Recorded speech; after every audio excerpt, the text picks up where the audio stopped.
The muscles of the thumb include both short muscles and long muscles. There are 4 short muscles, including the opponens pollicis, which performs the important task of pulling the thumb across the palm in opposition. It is located deep in the thenar eminence and is difficult to isolate. Also, the strong adductor pollicis lies deep along the palmar surface and draws the thumb toward the index and middle fingers. The long muscles of the thumb include the abductor pollicis longus and extensor pollicis longus and brevis. All 3 lie along the posterior aspect of the forearm, deep to the wrist extensors. Their distal tendons, however, are superficial and form the anatomical snuff box. And finally, the belly of the flexor pollicis longus lies on the forearm's anterior surface, deep to the wrist flexors, and is inaccessible. So let's explore the hand and some of the muscles of the thumb, and I encourage you to explore these on yourself as we go along. First of all, let's just look at the dorsal surface of the hand. One of the things you might first notice is that there's not a lot of muscle tissue here. It's mostly bone and veins.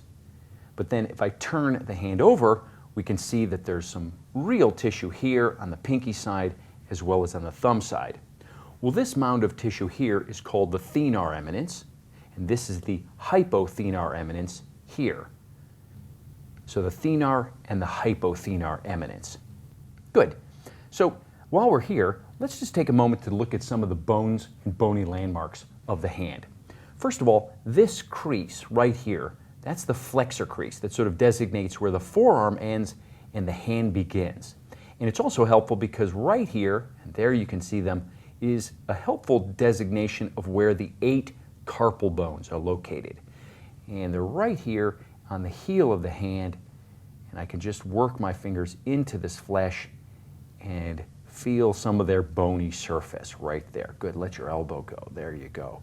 And all of that is going to be the surface of the carpals. And so from the carpals then, we have the metacarpals that make up more of the body of the hand.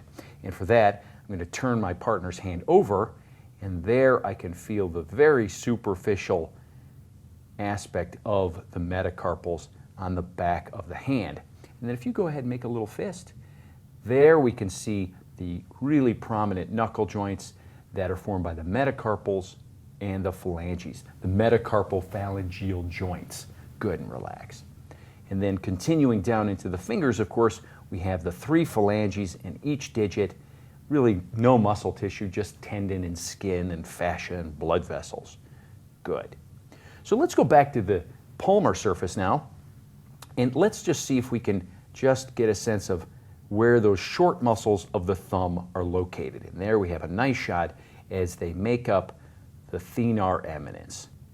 And so we've got some short thumb muscles here, and then if I turn the hand over, here in the web, if you will, between the thumb and index finger, we have quite a bit of muscle tissue as well. Now, what's interesting is, if I ask my partner to go ahead and just try to press your thumb and pinky together, so she's creating opposition of the thumb, wow, all of this tissue here of the thenar eminence really engages. Good. But now go ahead and press your thumb and index finger together. Great. And this tissue isn't engaged at all, but some of this tissue over here is. Great. And then if you press the side of your thumb into your index finger, just like that, well, here, this tissue in the web between the thumb and index finger really engages, while the thenar eminence is somewhat loose. Interesting. So we've got the short muscles of the thumb here on the thenar eminence, right there. Well, where are the long muscles of the thumb? Well, they're going to be here on the dorsal surface of the hand, crossing like so, and up the lateral side of the forearm. And there you can see as they lay deep to the extensors, and their tendons come and pass all the way down into the thumb.